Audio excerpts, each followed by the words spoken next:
Baik, yang selanjutnya yaitu lanjutan dari perkenalan fikih jinayah masuk kepada unsur-unsur jarimah dan macam-macam pidananya.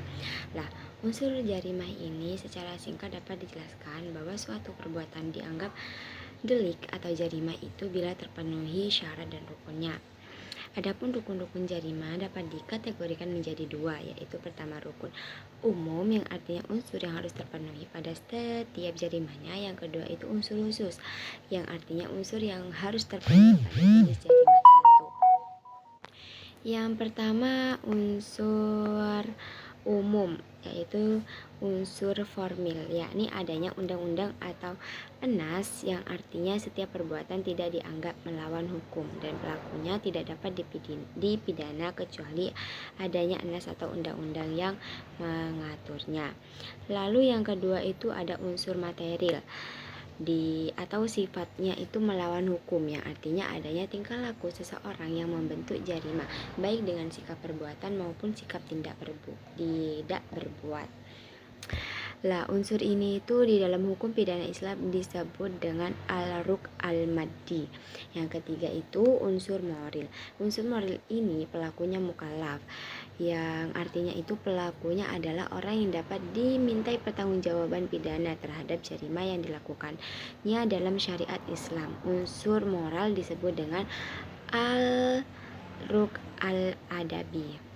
Lah, unsur-unsur ini unsur yang umum yang tidak selamanya terlihat jelas dan terang, namun dikemukakan guna mempermudah dalam mengkaji persoalan-persoalan hukum pidana. Di sini ada yang kedua, yang tadi kan ada unsur yang pertama itu unsur umum. Lah, yang kedua ini ada unsur khusus, yang dimana unsur khusus ini yang dimaksud dengan unsur yang terdapat pada peristiwa pidana atau jarimah tertentu dan berbeda antara khusus dan jarimah satu dengan jarimah yang lainnya. Misalnya itu pada jarimah pencurian yang harus terpenuhi unsur perbuatannya dan benda perbuatannya itu dilakukan dengan cara sembunyi-sembunyi. Barang itu milik orang lain secara sempurna dan benda itu sudah ada pada penguasaan pihak pencurian. Lalu selanjutnya ada macam-macam jarimah. Lah, macam-macam jarimah ini ada beberapa. Yang pertama itu dilihat dari segi berat dan ringannya hukuman. Ada jarimah hudud. Lah, jarimah hudud ini perbuatan melanggar hukum yang jenis dan ancaman hukumnya ditentukan oleh nas, yaitu hukuman had. Had itu hak Allah. Lah, hukuman yang dimaksud ini tidak mempunyai batas terendah dan tertinggi dan tidak bisa dihapuskan oleh perorangan.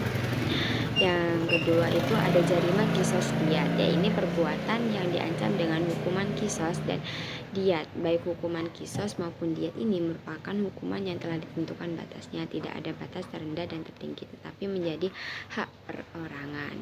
Dan adanya si korban si wali ini berbeda dengan hukum had yang menjadi hak Allah semata. Ada jarimah takzir. Lah, jarimah takzir ini yaitu memberi pelajaran, artinya suatu jarimah yang diancam dengan hukum takzir, yaitu hukuman selain had dan kisos diat.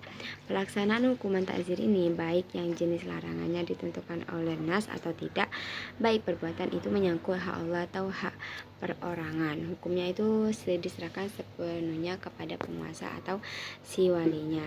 Lah, hukuman ini dalam jarimah takzir tidak ditentukan ukurannya dan kadarnya, artinya untuk menentukan batas terendah dan tertinggi diserahkan sepenuhnya kepada hakim tadi, begitu.